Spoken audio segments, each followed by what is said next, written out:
not forsaking the assembling of ourselves together, as the manner of some is, but exhorting one another, and so much the more as ye see the day approaching.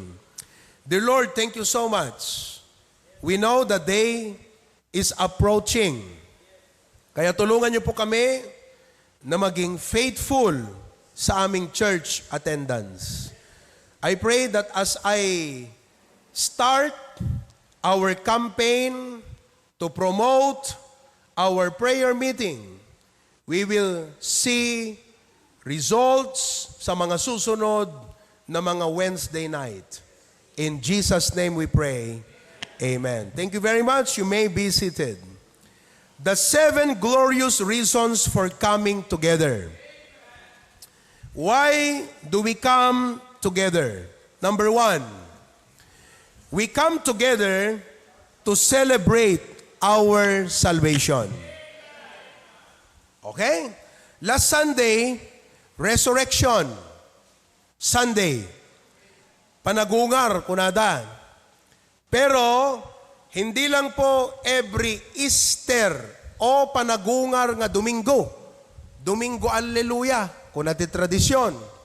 Hindi lang po every Easter Sunday we celebrate the resurrection, but every Sunday and even every day. Kaya pag tayo ay pumunta sa church, dapat haan nga Biyernes Santo dagiti rupa tayo. Dapat rupa tinagungar. Kita man tarupa ta kaabay mo no Biyernes Santo wenno nagungar de tarupa na. Amen. Okay. So, we should be happy and glad and excited when we come Sunday because we are celebrating our salvation. This is the greatest celebration to every Christian.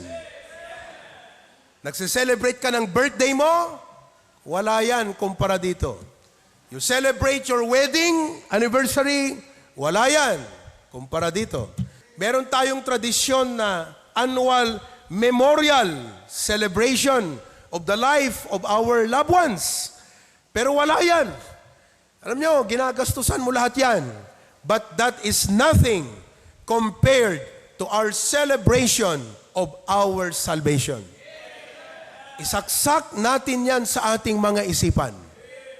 When we come to church, we come to celebrate our salvation. Number 2, we come together to edify all saints. Bakit tayo pumupunta sa church? Pumupunta tayo sa church para maging blessing tayo sa ating mga kapatiran. So, pag pumunta ka dito, you set your mind to be a blessing. Ngayon, you can be a blessing to the person seated beside you. Okay, let's do it, everyone. Kunin mo ang prayer request ng iyong katabi. And be a blessing to her. Kunin mo ang kanyang prayer request. Anat prayer request mo, brother? Kunamon. Kabsat. Tata, nana. Anat prayer request mo? Let's do it, ha? Okay?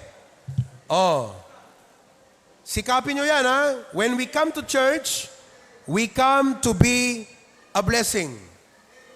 Huwag kang uuwi na hindi ka naging blessing. Amen po ba? Lahat tayo may mga problema. And if only Christians will be a blessing to one another, yang mga problemang yan, baliwala, mga kapatid. Kasi araw-araw, puro stress. Di ba? Puro pressure. Buksan mo ang Facebook mo, madi-discourage ka. Malululong ka pa sa social media. Kaya sa church tayo, dapat nakakakuha ng encouragement. Amen po ba? Oo. So sabi mo sa katabi mo, I will be praying for you. Malaking bagay yan. Wala akong maibigay na pera sa'yo, kapatid, pero ipapanalangin kita. At yung panalangin mo, malaki ang magagawa sa iyong katabi. So be a blessing today. Amen po ba? Okay? Ako, ang aking prayer, maging blessing ako sa inyo. Huwag na yung, ang hinahanap mo rito, puro reklamo ka. Di ba? Puro criticisms ka. Ang init-init. Nagbangsit sang auti kaabay ko. Di ba? Hindi pa yata naligo tong katabi ko. Naligo po ba kayo? Oh. Di ba? Makaumay, sulak ka na yung kung nga kaabay dito. Huwag na yun. Don't dwell on the negatives. Amen? You infuse wonderful things to your brother, sister. Maging blessing ka, maging daluyan ka sa kanya ng biyaya at pagpapala ng Panginoon. Oh. Kaya kayong mga kakanta sa choir mamaya, dapat nakangiti kayo, ha? Para kahit hindi pa kayo kumakanta, yung mga nanonood sa inyo, blessed na sa inyong ngiti. Bakit? Kasi alam nila, marami kang mga problema, pero nakakapaglingkod ka kahit papaano. Diba? Makita datarupam nga narsaak. Talagang kitang-kita na marami kang problema. Marami kang pagod na pagod ka. But still, you can sing for the Lord. Yan ang encouragement. Amen? Kaya dito sa choir mamaya, bawal ang nakasimangot. Amen? Oo. Give everyone a smile and you make the world a better place. Give everyone a smile. Be a blessing. Nakaisam kayo mo lang kasi mo nga dito church itay kakabsat. Uray dito talat ma-practice tayo. Siyempre marami tayong mga kapatid na mabibigat ang problema. Ngitian nyo yan. Hello Brad, kumusta ka? Hello sister. Kasi awan nag-isisam ka, di kita kakabsat. Oh, kahit ka sa bahay nila, walang ngumingiti dyan eh. Ngumingiti ba kayo sa bahay nyo? Wala, hindi kayo nagpapansinan. Naka-cellphone kayo lahat. Wala. O kaya kahit man lang sa church, dito sila makaramdam ng ngiti. Na totoo. Amen po ba? O, kayo dyan sa Australia, smile with one another. O, dyan kayo sa Karwan. Dingras, smile with one another. Kaya pagdating doon sa ating awitan ng welcome song, dapat kumakaway kayong lahat. Oh, di ba? Ano kanta tayo? Welcome to the family. Kawayan nyo yan. Pag nakita nyo yung klaberya, pag nakita nyo, ganito yan. Pag nakita nyo ang inyong sarili doon sa screen, dito, kumaway kayo. Oh. Kasi kayo ang nakikita ng buong mundo. Amen po ba? Okay? To edify all saints. Okay? Number 3, we come together to present our supplications. We come together to present our supplications. Ibig sabihin, dito nyo po dalhin ang lahat ng mga sukli. Supli. To present our supplication. Pang genius tong mga jokes ni Pastor Provi. Hindi pwede kayong tumawa, ngumiti lang pwede. To present our supplications. The word supplication means intercession. Everybody say it with me. What is supplication? Ang ibig sabihin ng intercession is to pray in behalf of the brethren. To pray in behalf of the brethren. Now, your pastor pray 1 hour at least every morning for the HBBC. Kaninang umaga, paggising ko, 20 minutes akong nakaupo doon sa aking higaan at nananalangin. Whoever name the Lord will put in my mind, I prayed this morning. And rest assured, lahat po kayo ay ipinapanalangin ng inyong pastor. There are names, there are members na hindi ko na maalala ang pangalan. Pero naaalala ko ang mukha. Kaya pag ako nag-pray, sabi ko, Lord, itong mukha na ito na nasa isip ko, nababasa mo, Lord, I would like to pray for him. I like to pray for her and her family, that you will bless them tremendously. Ayan. That is intercession. Pero, listen now. We come to church to pray for our brethren. Ang tawag po natin dyan, prayer meeting. All of us, I would like to start the campaign. Nga dapat dito prayer meeting kakabsat, amin tayo nga members ag-attend. Sino kada kayo ti members ti HBB sa itayang natin imanan? Okay, taas ang kamay. Put down your hands. Lahat dapat tayo ay mag-attend sa prayer meeting. As a member of God's church, it is your responsibility to attend the prayer meeting. Problema ito ng maraming churches. Some churches, if they have 100 attendance Sunday morning, sa gabi ng Sunday, 70 na lang yon. Pagdating sa prayer meeting, 10. Bakit?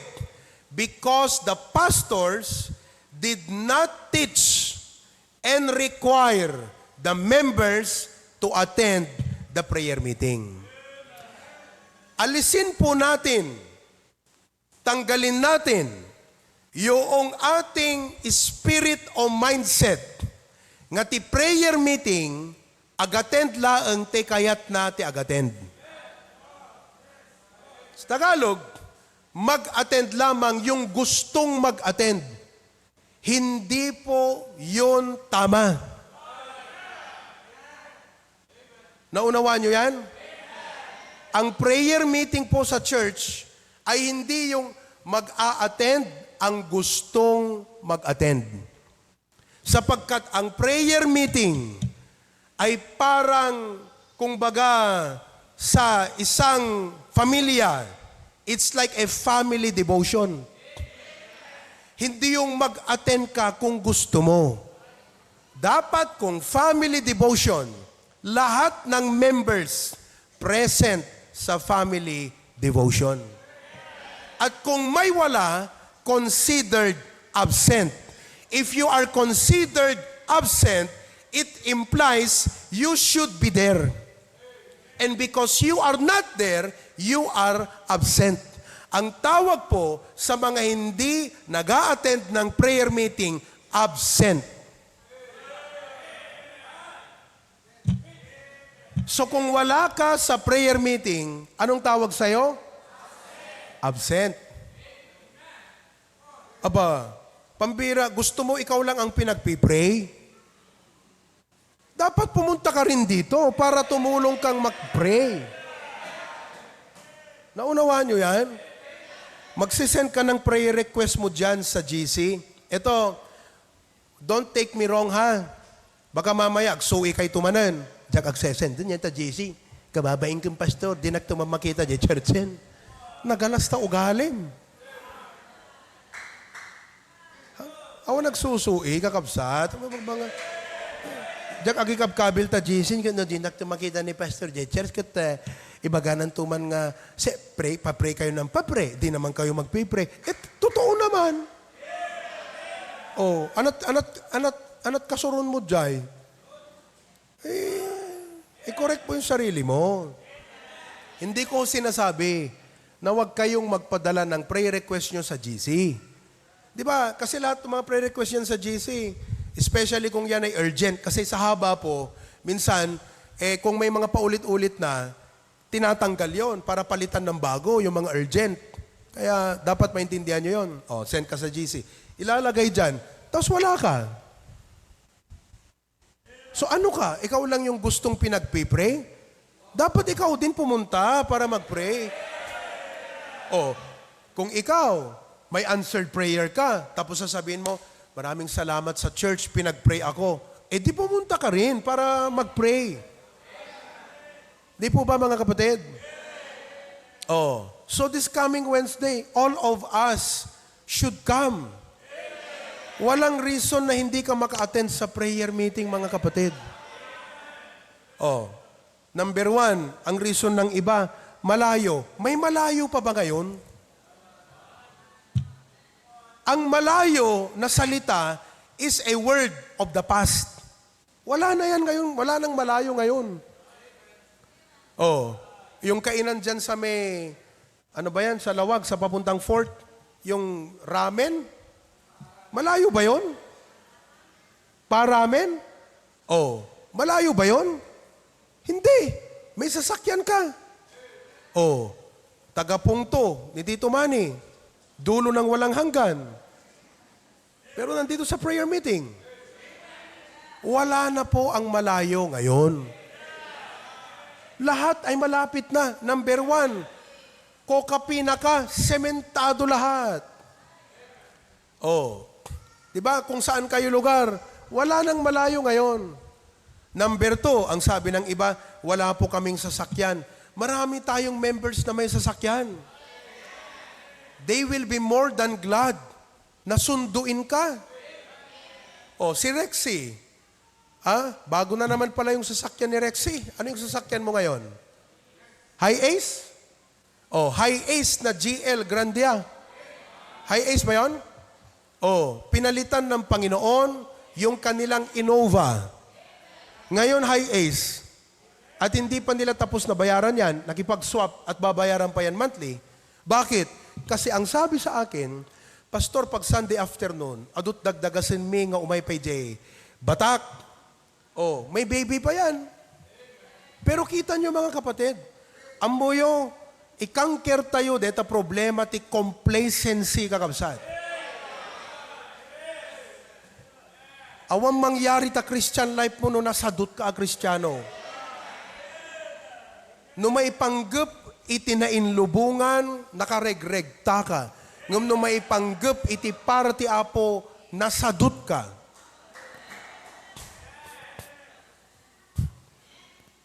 You have to conquer that. Dapat ma-realize mo, sakit yan mga kapatid. Opo. Kung lahat ng members sa church ay katulad mo nga nasadot, iti panakigimong kakabsat, anala church tayon. Kakaasi ta pastor. Tama? Oh. Kaya yung pong mga walang sasakyan, mga members, kung may mga kapatid dyan na walang sasakyan, isakay nyo sila sa inyong mga sasakyan. Oh. Yung mga taganat ba, isang sasakyan ba kayo ngayon? Oh. Lahat nga ng taganat ba tumayo? Oh, amin man nga nagkapuji. Barangay nat ba, tumakder. Marami sila eh. Oh. They are all around the place. Oh. Pakadami nila, oh. Oh. Hindi yan na late. Hindi sila na late. Thank you very much. Oh, maaga yan sila. Nandito pa, may mga anak yang mga yan. Alam mo, kung talagang sineryoso mo ang ministry, sineryoso mo ang Panginoon, yan dapat, pag kinarir mo ang Panginoon, mga kapatid, sasabihin ko sa iyo, magiging blessing ka. Oh, kaya lahat dapat tayo sa Miyerkules should be present in the prayer meeting. Haang nga ti kayat nalat umay agaten ti prayer meeting. Amin tayo. Pag wala ka, you are considered absent. If you are considered absent, ibig sabihin, you are enrolled. Dapat nandun ka, kaso wala ka. So you are considered absent. Okay.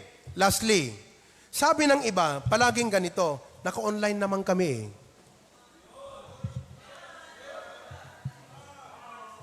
Nasa online naman kami. Alam niyo mga kapatid, gusto ko malaman niyo, ang online sa inyong mga members na may sanctuary, this is not to include those who are abroad. Nasa abroad. Dahil nga members sa sanctuary ti Bagara, Claveria, Pasukin, Lawag. At the sanctuary tayo nga papanan. Australia, the sanctuary tayo nga papanan. Ti online kakabsat is only a temporary alternative for a hindrance. temporary alternative of a hindrance. Huwag mong sanayin ang sarili mo sa online. Temporary lang yan. Halimbawa, meron tayong mga young people. Okay? Hindi pinapayagan ng unsafe na magulang na mag-attend ng gabi. Kasi nga gabi na. So yung mga young people na yan, ang goal nila ay maka-attend sa prayer meeting. Hello? Pero dahil hindi payagan, temporarily, sa online muna. Ang problema nyo, pag ginawa ninyong permanent ang online, hindi ho kayo lalago. Is that clear? HBBC is known as one of the churches that has a dynamic online program, online ministry. But the online program is intended not for the members. Ang Facebook, YouTube at online intended para sa mga brethren abroad na hindi makapunta sa sanctuary.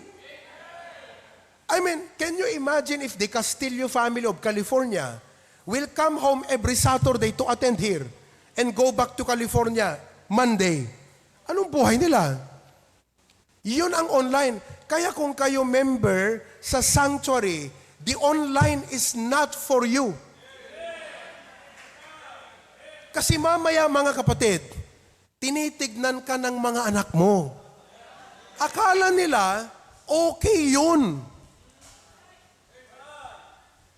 Sabihin mo sa mga anak mo, anak, kung may Wednesday night na hindi man tayo nakapunta sa church dahil may ganito o ganyan, nag-online tayo, gusto kong malaman nyo, hindi yun permanent.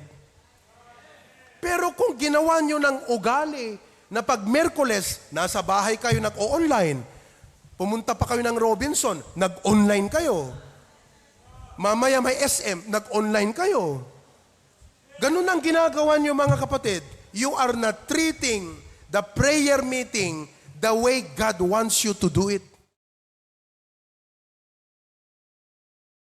Amen po ba? I would like to address that once and for all. I appreciate na nagre-report kayong mga members, online kami. Pero I would like to address this once and for all. Hindi dapat permanent kayo dyan sa online. Ang online ganito, galing ka ng Batak. Kayong mga nanonood, alam nyo naman ang Batak City, di ba? Baka ka mag-a-attend. Galing ka ng Batak, malayo, na late ka. Yun ang online. Papunta ka sa church. Pero because of your schedule, hello, galing ka ng Batak, nasa biyahe ka, nag-start na 6 o'clock, naki-join ka na doon. Nakarating ka rito ng alas 7. Nakahabol ka sa prayer meeting, pero hindi mo na-miss yung one part. Yun ang online. Pero kung gagawin mong dahilan, reject ako, may takapilya ka, nag-online akmod, hindi pwede yon. Okay. One of these days, I am going to organize our prayer meeting na pagkatapos ang prayer meeting, may fellowship time. So dapat 7:30, tapos na ang prayer meeting, and the rest of the 30 minutes, group fellowship. Ngayon, kung ikaw ay member, hindi ka nag-a-attend sa ganong group fellowship, you cannot grow. You need that fellowship. Naunawaan po ninyo? So, ituloy ko ito maminsan, nga odresan deta online kakabsat. Kinakailangan, tapos na ang pandemic, dapat lahat tayo nasa church. Amen po ba? Sabihin mo sa katabi mo, tapos na ang pandemic. Ngayon, kung napadpad kayo, napadpad kayo sa kung saang lugar, basta may HBBC, tumuloy na kayo sa sanctuary. Halimbawa, galing pa kayo ng Batak, doon na kayo. Bumiyahe kayo, galing Cagayan, for example, or Isabela, Tugigaraw. Natapat kayo sa Claveria, doon na kayo, sa sanctuary. Pero kailangan mga kapatid, isanay natin sa ating mga anak prayer meeting is important. Di kayo mabainti apo kakabsat. Te ipagpakita tayo kada kita anak tayo. Nga kaslawang patag ti prayer meeting kadakwada. Amen?